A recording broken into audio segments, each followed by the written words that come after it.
Everyone, welcome to the Online Prosperity Show. I'm the next guest, Leanne Shelton. I'm a copywriter, a marketer turned AI coach, global AI coach, and author of AI Human Fusion. Been a journey, and stay tuned for this episode where you'll hear all about it and ask yourself whether you're using AI effectively as a human or are you getting it to replace you? Dum, dum, dum.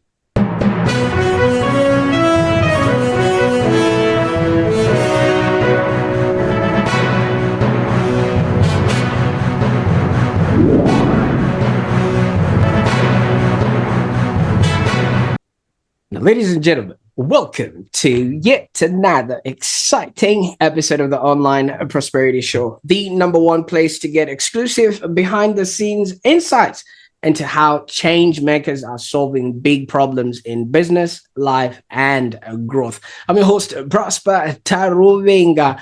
And if you've ever felt maybe stuck by complexity, overwhelmed by new tech, AI, or just unsure where you're going or what you're doing, this is the right episode for you. I'm really excited to bring in my guest, Leanne. Now, Leanne, how are you doing today? Yeah, good. Thanks, Prosper. How are you? I'm super excited, and I'm especially for what we're about to talk about. You know, when people talk about AI, they always think the robotic, the M.E.D.I.A and the whole, we don't understand where this is heading and things of that nature, but you're putting the human into AI, and I can't wait to jump into that. And for those that are meeting Leanne for the very first time, she's the CEO of HumanEdge AI training. She's also a global AI coach, keynote speaker, and the author of AI Human Fusion. Now, Leanne is one of those rare people who actually leapt from being a non-techie copywriter into leading the human first AI revolution. So you might be thinking to yourself, oh, I don't know how to actually prompt this GPT. Well, Leanne also started from not knowing, but now she's been featured in the Australian ABC News, Money Magazine, and now on the Online Prosperity Show. So we're in for a fun and deeply practical conversation. Now, Leanne, the last time we had a chat was ages ago. Tell me a little bit about, the journey so far and what prompted the pivot. Yeah, so back when we chatted, Prosper, I was a copywriter at a thriving copywriting agency or copywriting and content marketing. And if it was still going strong, I'd be 11 years old now, but it's kind of taken a sidestep. Because, early 2023, I saw the writing on the wall a little bit because ChatGPT had just come out a few months earlier. My conversions were dropping and my, monthly retainers had also dropped. And I thought, oh no, people starting to say to me, oh, don't worry, I'll just use ChatGPT, which was this free, shiny tool that had crash landed in the content space. And look, my initial reaction was to freak out because I just invested in a whole new website and I had all these goals, for, where I was going to take my business. But I'm like, look, AI is not going to go anywhere. So I could just sit here and panic and freak out or go find a full-time job that I'm not satisfied in, or I could look for the opportunities. And I chose the latter. And what I thought through some conversations with other people, I'm like, well, hang on.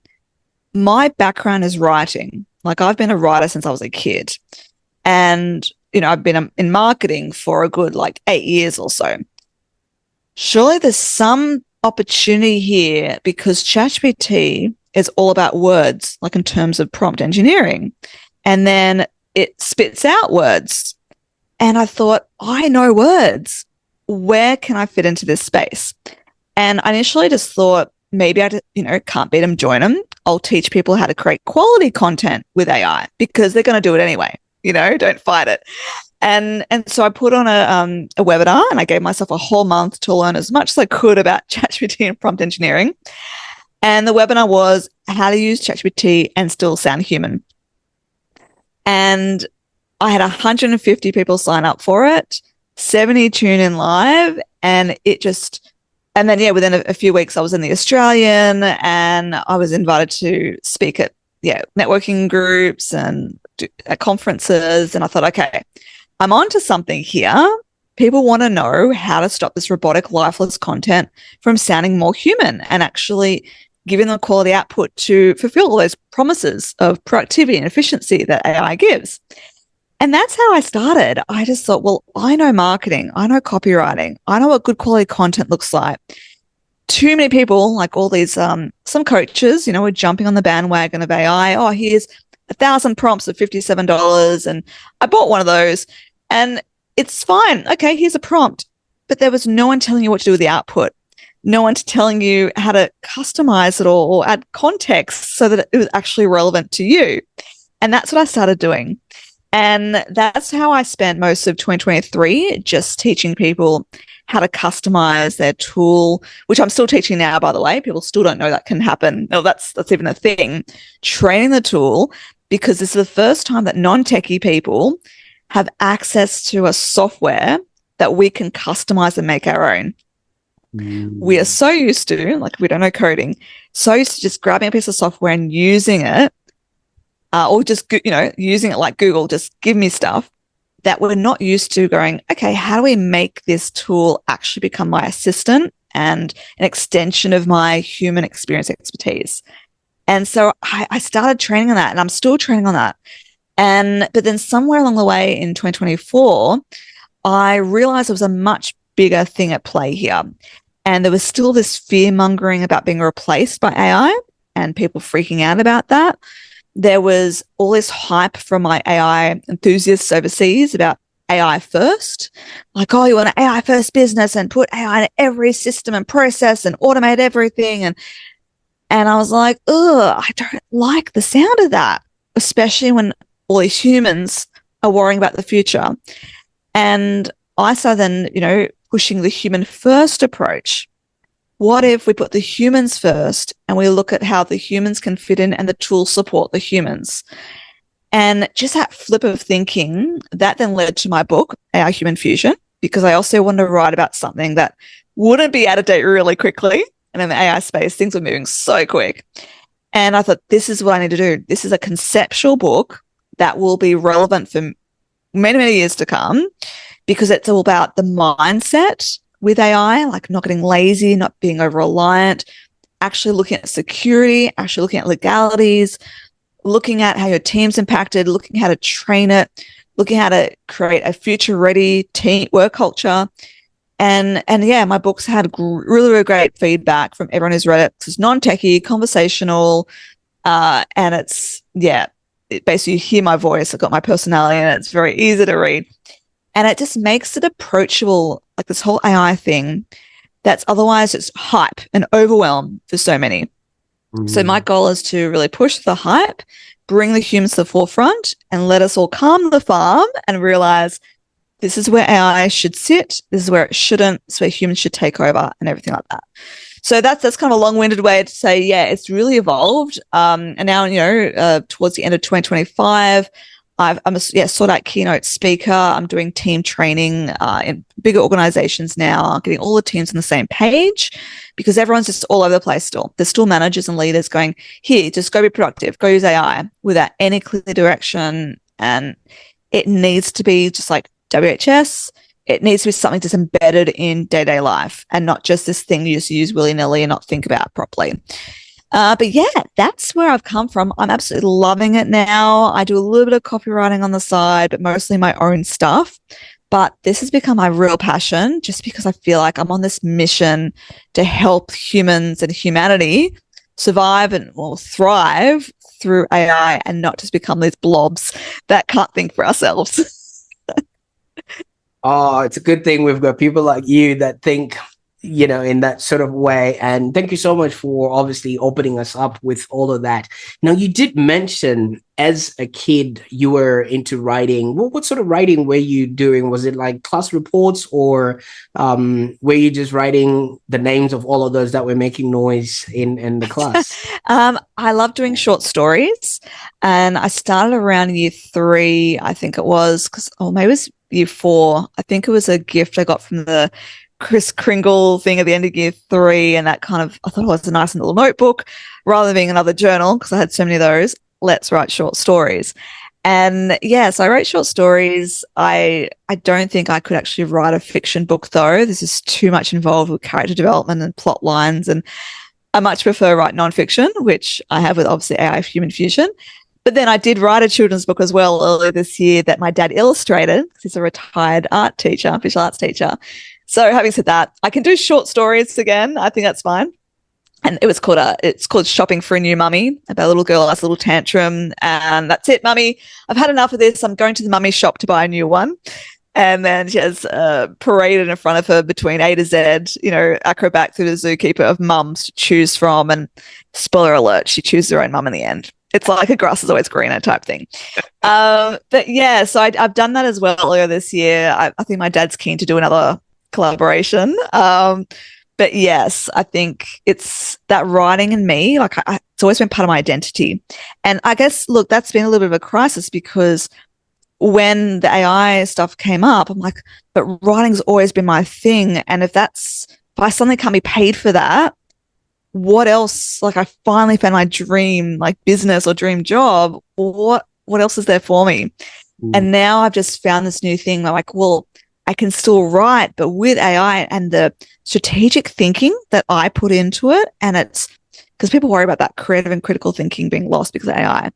But I have so much fun and strategizing with it because I know what content looks like I said, and I've got ideas and I can work with the tool. And so I'm still writing just in a different way, but I do challenge myself to sometimes write without AI to prove I still can. So, and the book was 95% human written before you asked that too. So that was myself and 37 human contributors. I wanted to keep it human. There were occasional AI generated responses that came back to interview questions. And I'm like, I can tell you used AI and just rejected it. But yeah, so I'm still a writer and I've had to hold on to that. It's just going to evolve a little bit now with AI. Absolutely. And thank you so much for, sharing that little bit of your past, because then it really forms, the person that you've become. So while other kids were probably, soccer, in the sporting arena or basketball kids, so you were just doing writing. And obviously from what I'm gathering, dad was always supporting your your skill and your passion there, right? Yeah. I mean, my family always told me, yeah, you're a good writer. I had like Sunday school teacher tell me how amazing I was when I wrote like scripts for the Sunday school plays, and it always came naturally to me. It was just a skill that just is natural. And my dad being an art teacher, I was dragged to a lot of art galleries growing up, and which makes you think outside the box because there's some like paint strokes, brush strokes on a canvas, and we're meant to analyze what that means. And I think that has helped with my outside the box thinking with AI, to be honest, because so many people are just taking it for what it is. And I'm like going, hang on. And I'm questioning it. I think it has kind of helped that upbringing, that critical thinking. And I have heard this as well, by the way, that if you're unsure or you're unsure if your kids, your grandkids, what they should study at university, they should study art and philosophy or things that get them thinking, because then they'll be more likely to embrace AI from a critical thinking point of view. But I think that really did help me. And I think what also helped me was about a year ago, I cut off Facebook and Instagram from my phone. Never gone to TikTok. I only have LinkedIn on there, which at a certain point you get bored. And so I cleared the mental clutter of that mindless scrolling that you can get sucked into. And I think that's also helped me this past year just see things like the forest for the trees, I guess, with the whole AI thing. You can very easily go, oh, doom and gloom, and I don't watch the news either. People say to me, hey, hear about this? Like, no, tell me. I hear through people, through conversation, anything I really need to know. I disregard some things. I course on LinkedIn, come across articles relevant to AI to keep me, up to date with things. But I think that's really important with the AI thing, that there's so many updates, there's so many new tools. And I do talk about this, like, don't keep jumping onto the next tool that gets announced, or don't go play around with a new update, because the ironic thing is AI is meant to be like saving us time and making us more productive and effective. And if you're just playing around with this stuff, you're wasting time. Well, and that's it's so ironic. And I know so many AI enthusiasts who and that's kind of that imposter syndrome, because other AI enthusiasts or trainers were constantly teaching people about new tools, new updates, and that's all I saw. And I'm like, that overwhelms me in my neurodiverse brain. I don't want to be doing that, and my audience don't want to be listening to that. Like, they're already overwhelmed. Why do I want to feed to that noise? And so occasionally I did feel like, I feel like I'm behind. I should be on top of these things. But I thought, if I just stay, my niche is about human first approach to AI. I don't need to be on top of every single update. I can hear things like, oh, mass sackings just happened and all these people lost their jobs, but then they realize they made a mistake and hide them back. That speaks to my point. Or, hey, there's just been a governor overseas who's it's now an AI. Like, what are we doing? Why are we replacing human roles with AI? Like, this is the stuff that I want to stand for and talk to people about, not the constant updates. Or I don't specialize in any particular AI tools either, like generative AI. I love my ChatGPT. It knows me really well after, almost 3 years of training. So I stick with that. Fathom is great for meetings. Occasionally use a couple others, but that's honestly it, because I don't want to get overwhelmed and clogged up with experimenting with tools that maybe, created by bored teenagers in their room at 2 a.m. Like, it's just all, you can just get caught up in this wave. And that's what I'm really hoping to do with the book and everything I do. Like, just get people to stop, reflect, reset. How should I use AI right now? When do I reject it? What message are we putting out there for our kids? All that stuff. You know what I like about that? Because so many people get caught up in what's the latest, how do I integrate it with what I'm already doing?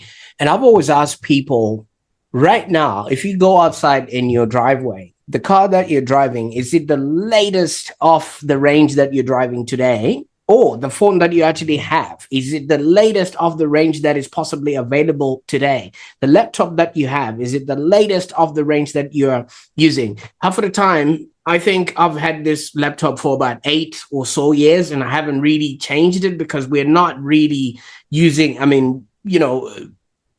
constantly changing like that. But I'm surprised why people want to jump onto the next while they're not doing the same with half of the things that they have as well. So I think it's just when something is new, that just what happens, Leanne. Now, you've taken us from the time where, you were the kid that was obviously enjoyed writing and stuff like that. Career days, did you just jump into, copywriting and marketing, or did you do anything else in between, that sort of formed part of your journey? Yeah, it's been a really cool evolution in my career, actually. And it's one that I tell people, because I know a lot of young people these days think they have to just jump into their dream career straight away. So I studied a Bachelor of Creative Arts and major in creative writing because I was a writer. And actually the information session at the open day for media in writing was the same time as creative writing. And I just go, oh, well, I did really well in 4-year English. I'll do the creative writing, even though I wasn't thinking more long term. But picked up some media subjects and it was fine. But I was determined to be a journalist, because really, apart from journalist and author, what other writing jobs are there?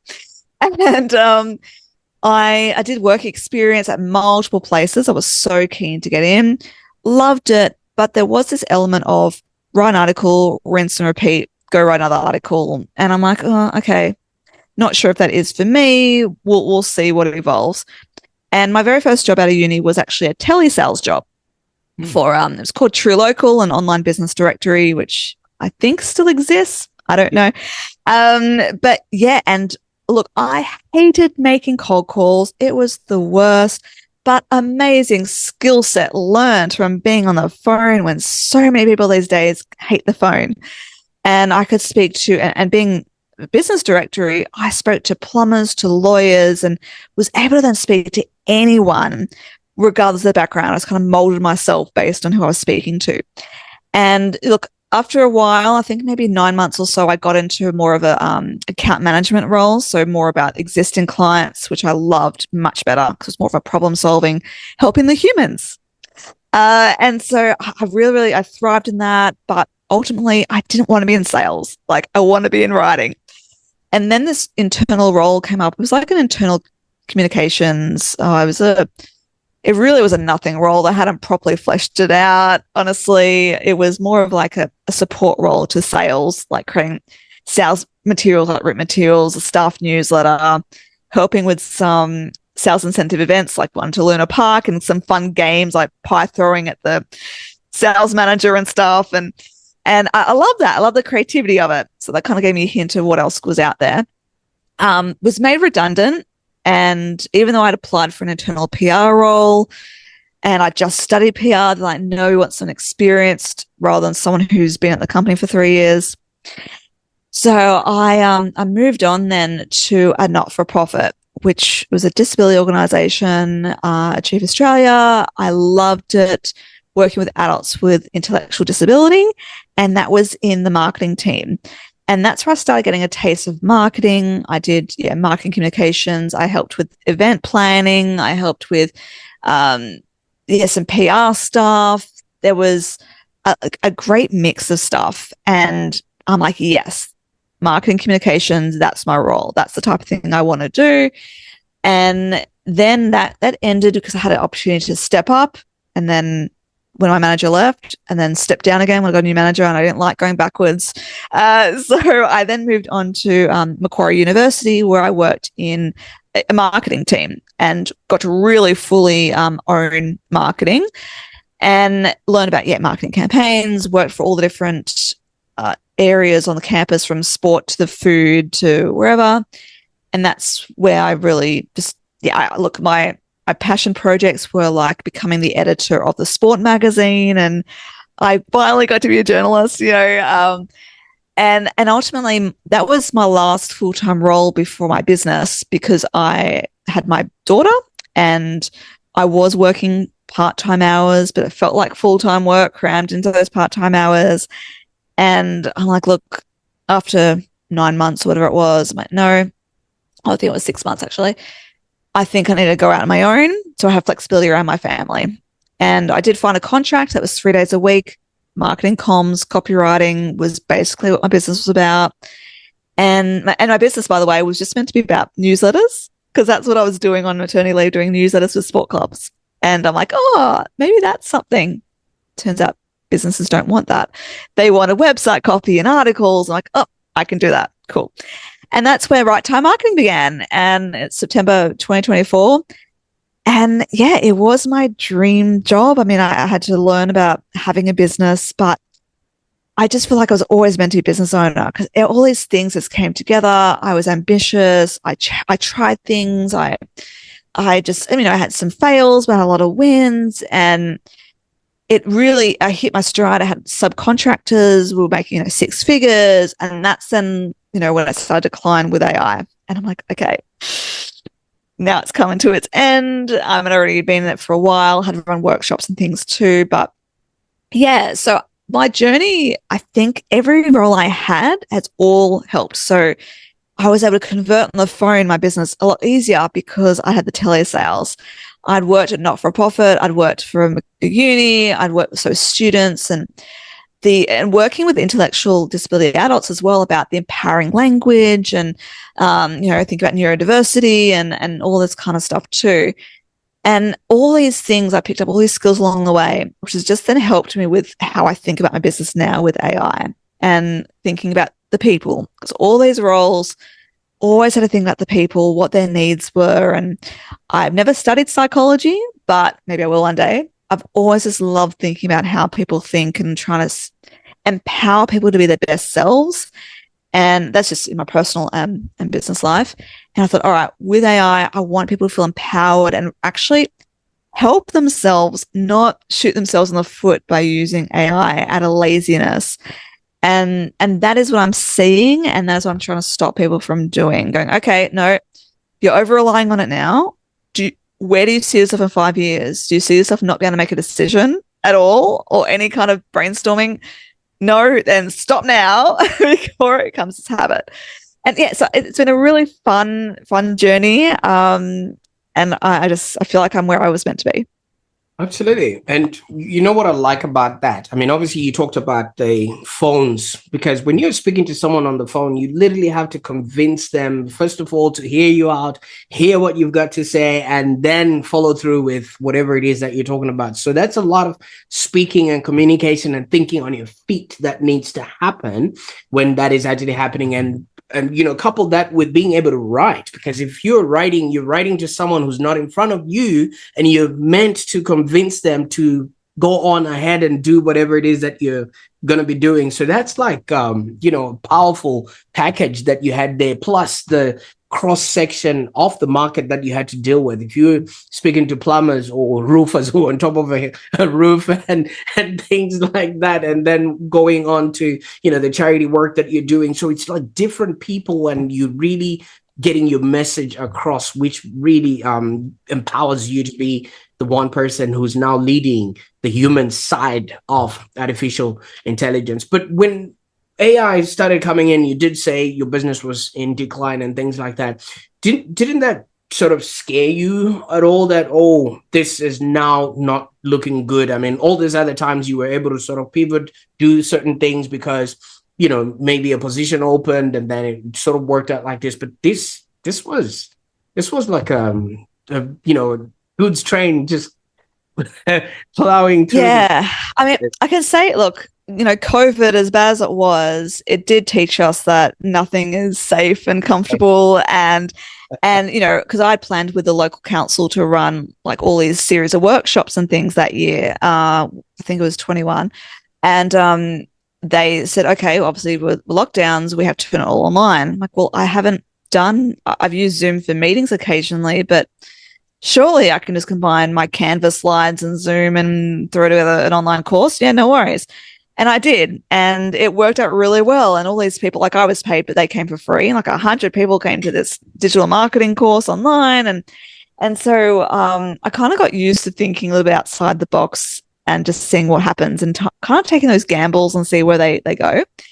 And no, I 100% freaked out initially. Like for me in the copywriting world, things just shut down basically November till like April. And a lot of the time, maybe March if you're lucky. And this year, 2023, it was April. And I'm like, no more work's coming in. And all the inquiries are just fizzling out because they just say, oh, that's $500 to do a media release. Don't worry, I'll do it for free with ChatGPT. But I was like, but you don't know what you're doing. But they thought, no, I've got this all-knowing power under my fingertips, so I can do anything. And that's why I'm like, okay. I talked to a few people. I talked to my friend who's a business advisor. I decided to put on that webinar after being at a full day get it done session with a networking group I was with, and people were talking about AI and how someone hadn't touched it because I was scared. Another person had played with it, but it was crap. And I asked the room, I said, well, would you be interested in something about how to use AI and create great content from it, from a copywriter, like not an IT person, not someone who's going to speak, techie jargon at you, someone who's going to be animated and make it fun and approachable, and with my experience. And everyone's like, yeah, I'd totally like tune into that. And just hearing everyone's aha moments, or, oh, wow, like you can do that. I never thought of it that way. And wins, like I've just done this and oh my gosh, it's given me this and it's so much better than anything I've ever done. It's just so fulfilling, rewarding. And I actually find that more rewarding than writing a whole bunch of website copy, because I quite often put all my heart and soul into it, send it off into this abyss, and then either get good work, already put it on a website, or hear a whole bunch of errors, which I would take personally. And you're like, oh my gosh. But the ironic thing with that, tying in what I do now with the copywriting, is the brand voice element. And it's so funny because as a copywriter, one of the core things you're briefed on is the brand voice, like making the writing you write for them, because you're ghostwriting, it has to sound like them as an individual, they're a micro business owner, or as the brand. And I literally had people walk away going, oh, I just can't see how you could turn my thoughts in, like you couldn't possibly write my thoughts the way I would write them. And it's so funny because then the same people, fast forward, the AI, totally fine. Just use AI and have it not sound like them because of the ease of use and the time and everything.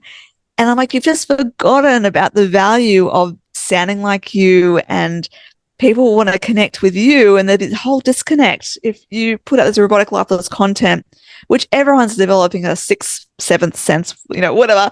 Like, we can tell when you use AI poorly. You're damaging your own brand. What are you doing?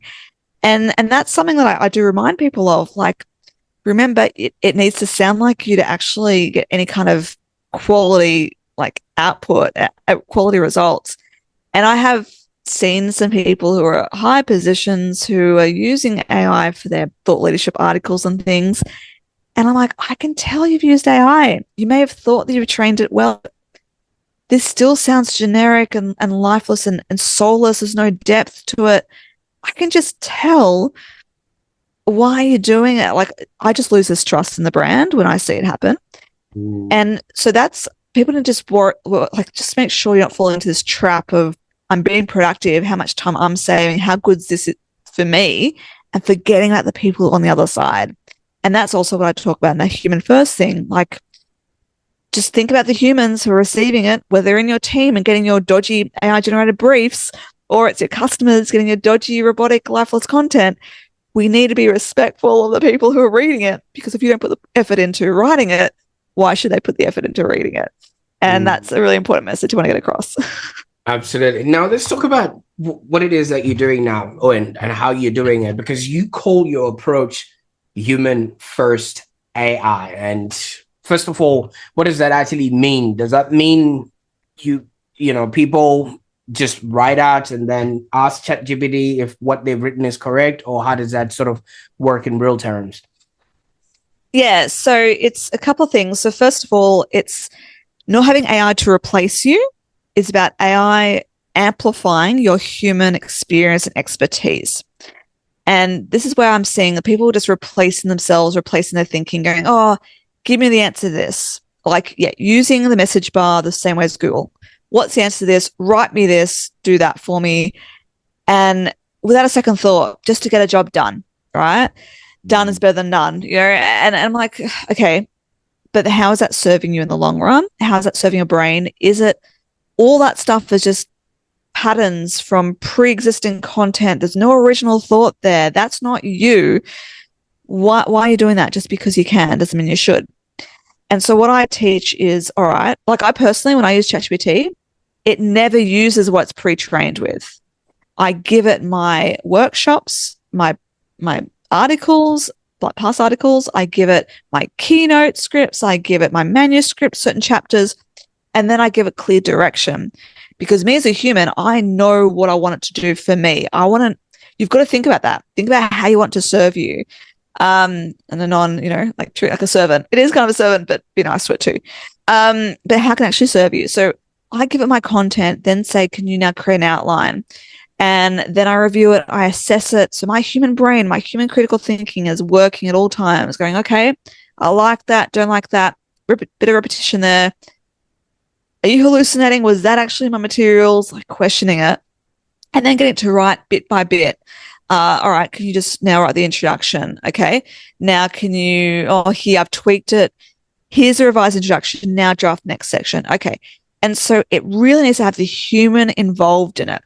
And that's what I talk about. It's a human collaboration process with AI, not a human replacement process. And what I also say is that human is meant to save us time. Okay, so how are you spending that free time? For yourself, are you actually having a proper lunch break? Are you going home early to spend more time with your family?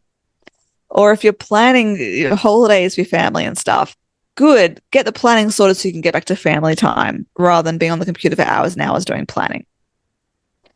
Or is it bringing up to have more time with your team, like actually mentoring them and helping them upskill and asking the questions and whatever, listening to your team a bit more, having coffee catch-ups, bonding with them?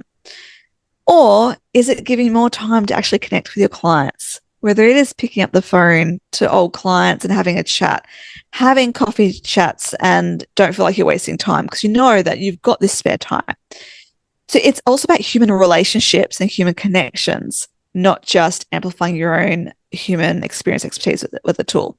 And that's what I think it needs to be doing. I think humanity needs to be served with AI by giving us these chances to reconnect. And I've put this in my book even. It's so ironic that ChatGPT came out only a few short years after COVID. You know, when we had lockdowns, so we couldn't physically interact with people. We craved that connection, even the most introverted. And, you know, even they wanted to have Zoom chats or FaceTime or whatever. So why, ironically, are we now replacing our human connection with bots, like on LinkedIn? There's bots talking to bots writing comments, bots writing the initial post. Why are we doing this to ourselves? Why, like, all my LinkedIn posts are human written. Occasionally there may be a bit of AI involved if it's, you know, a bit of a sales promotional thing. But I want the human connection with humans on there. And if I see AI generated comments, I delete them or I call them out. What is the point of that? It's just going, oh, look at me, I'm getting across a wider audience and I'm ticking all the boxes. But if you don't have the human connection, they're going to see right through you. So that's very much what I'm about. And I think people just need to realize AI has its place, but humans just can't be replaced. Absolutely. What I pictured from that is, in between prompts, talk to people. You know what I mean? It's not necessarily about going into that, you know, sort of dungeon hole of wanting to learn new tools and, like you were saying, et cetera, et cetera. But what I'm finding is so many people have really outsourced their thinking to artificial intelligence, and they have actually really taken themselves out of the sort of thinking. Yes, we can notice and we can spot when somebody has written with AI. There's obviously the M.E.D.I.A, and also people are just not getting more and more articulate. If you then meet them in person, like, you don't sound like your boss. you know what I mean? What else is being chipped away by AI that you might be noticing that people haven't quite put a grasp on, especially, you know, while they're just thinking, oh yeah, it's a tool that I'm using, so it's getting me by?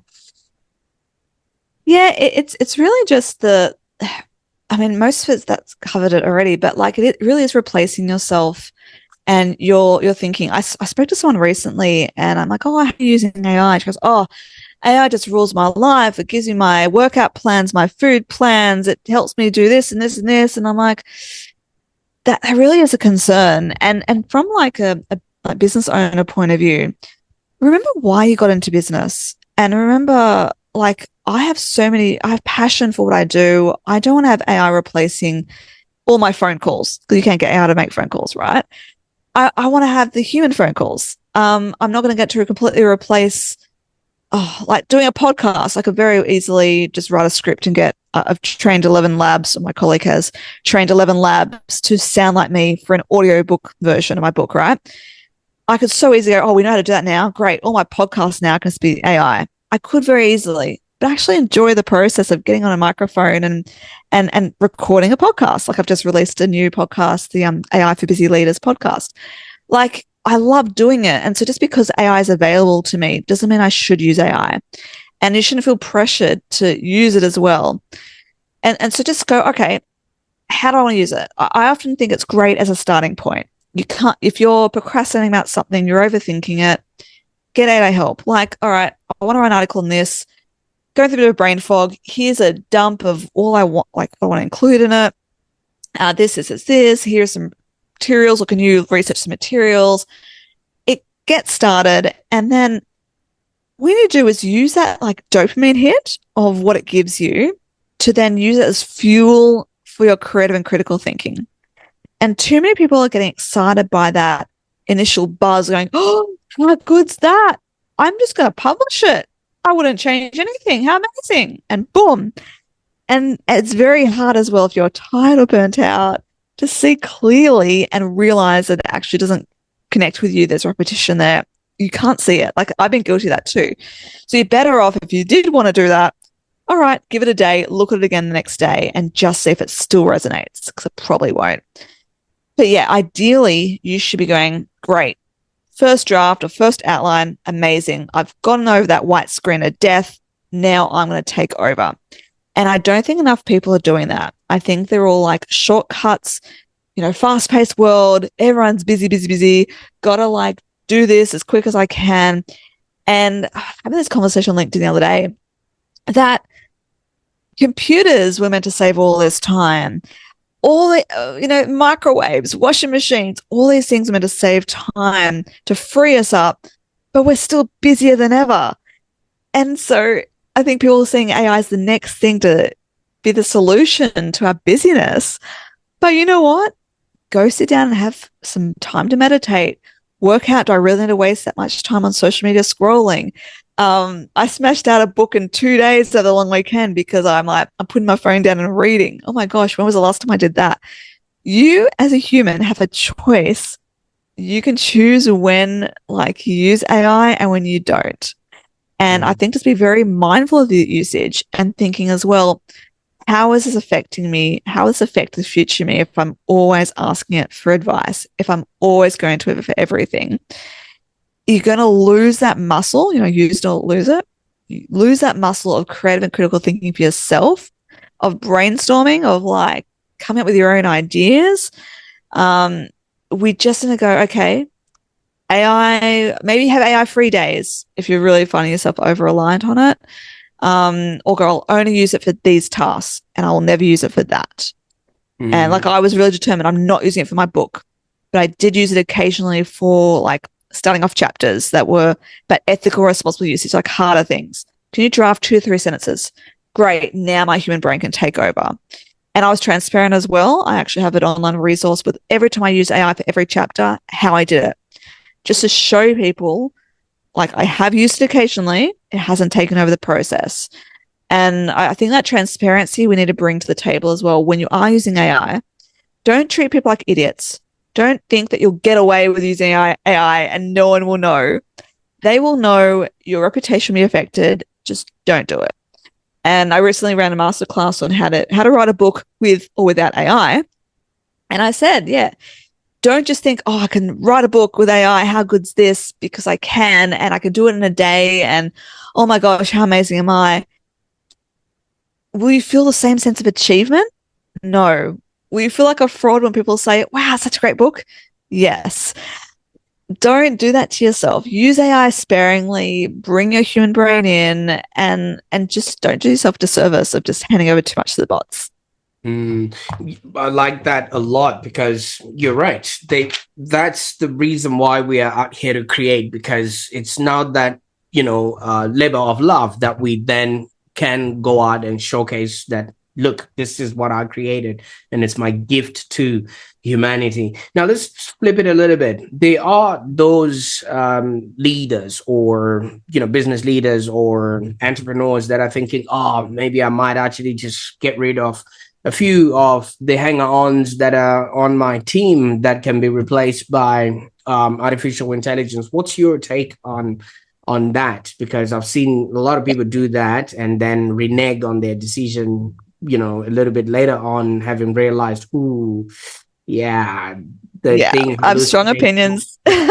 Strong opinions. I think AI is the equivalent of a toddler right now. It needs so much human control. And if you sack the people actually are experts in their role, you're doing yourself a disservice. You need those people to be using the tools, getting a marketing team who know marketing. AI can create amazing, magical things because they know what good output looks like myself, right? And they know how to work with it, know how to strategize, they know what their usual processes are. They can then work with it to create even more amazing work. I have heard this is from the early days as well, late 23, of copywriting teams being sacked and then using AI. But I always question, who's then writing the articles with AI?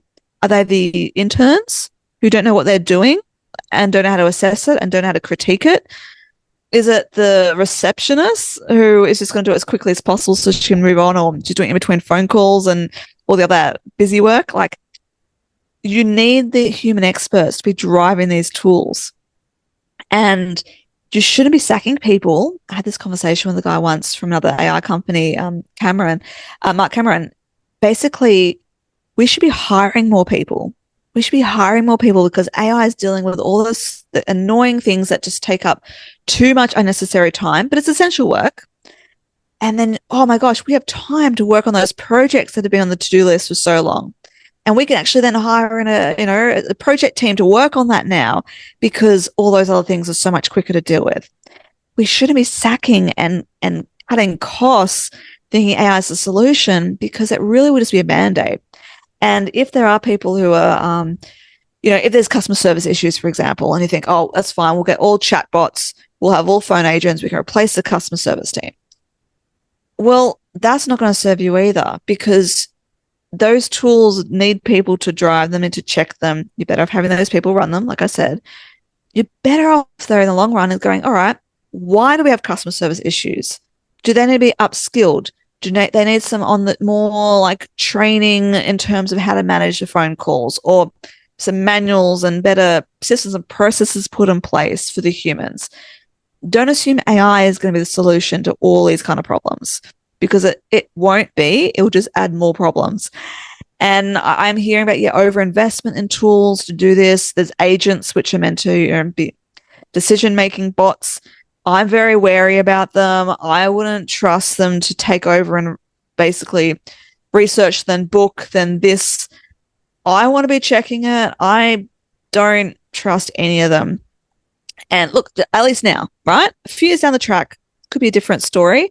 But I've heard stories, I think when ChatGPT brought out agents, it was giving examples like wedding planning and how easy it is with AI. And I'm like, but planning a wedding is like like a milestone. It's like, I know how stressful it is. I've done it, but or planning a holiday, just get out, just plan it and then book it.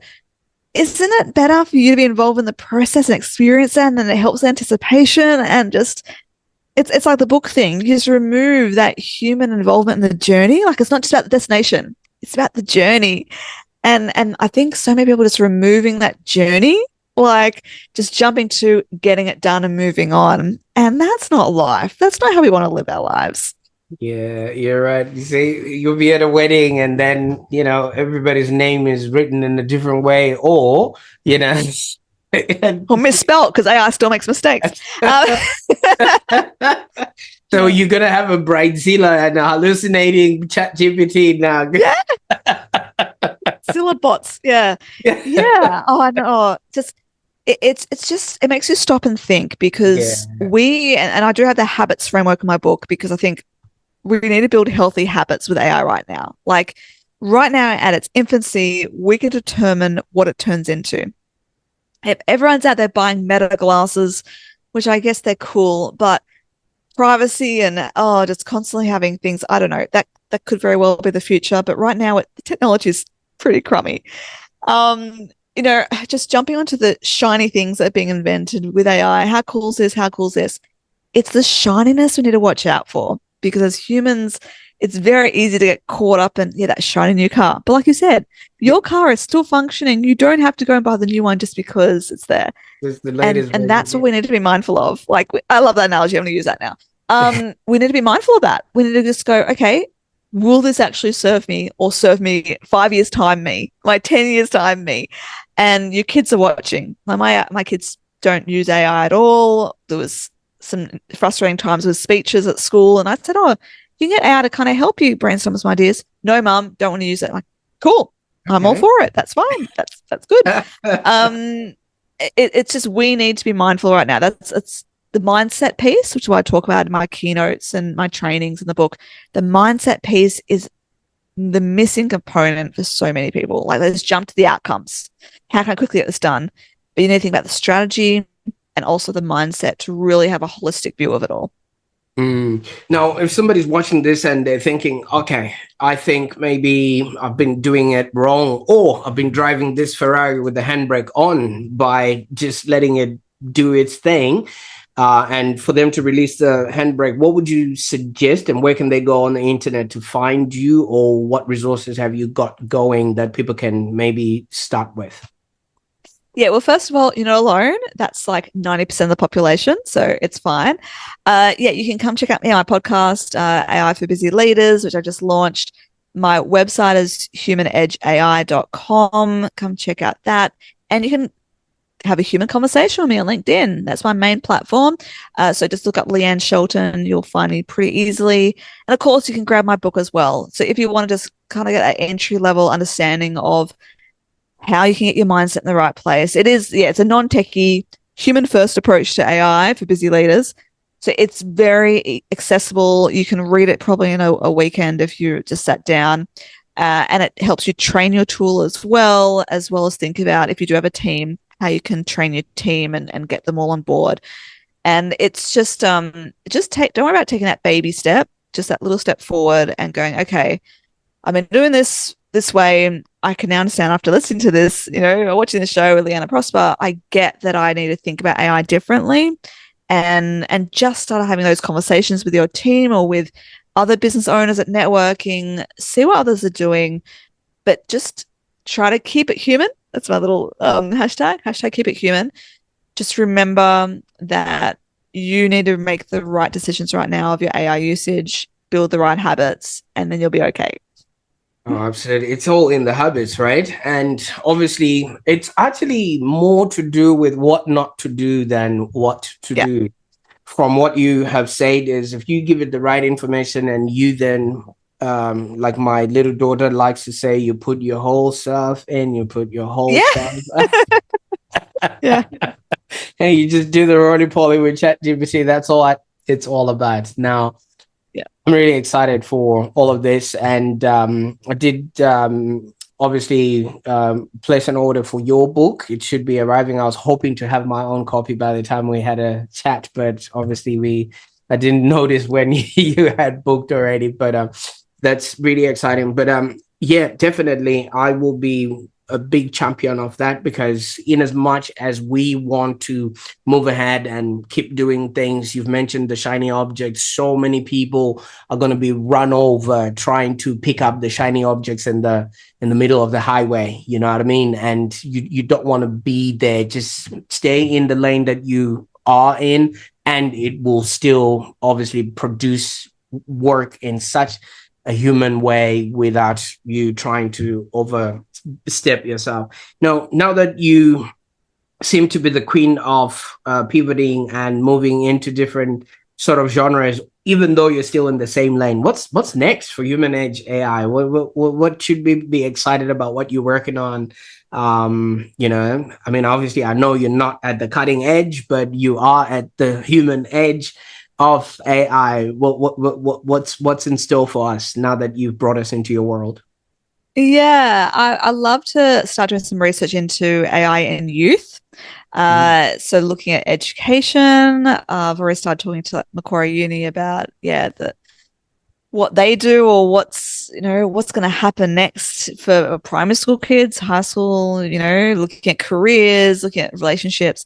Hoping that to be my next book, which will I'll start tinkering away out and away with and interview people and things.